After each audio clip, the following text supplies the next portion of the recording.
Hello everybody and welcome back to our channel. In today's video, I'll show you how to stop your iPhone from lagging by clearing cache and freeing up space so it runs smoother and faster. First of all, open the settings app on your device, then tap on the search bar and search for Safari. After that, tap on Safari from the results. Now, you can also follow a similar process if you use Chrome or another browser. Here, scroll down to the bottom and then tap on Advanced. After that, go into website data. Here, you will see all the data downloaded from websites including cache and cookies. Now, tap on Remove All Data at the bottom of your screen to clear it. This not only speeds up Safari but also free up storage. After that, go back to the main settings menu. Then, tap on General. After that, go into iPhone storage. Now, here you will see all your apps and how much storage they take, including documents and data.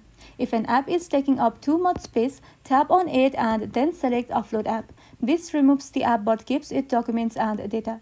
Then, reinstall the app to reduce its total size and clear temporary files.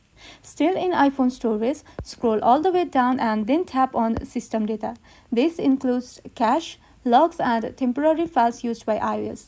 Normally your iPhone manages this automatically, but the quickest way to clear it is to do a force restart.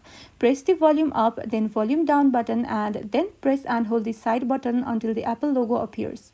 Keep holding even after the slide to power off appears. This clears system cache and refreshes your iPhone, making it run smoother and faster.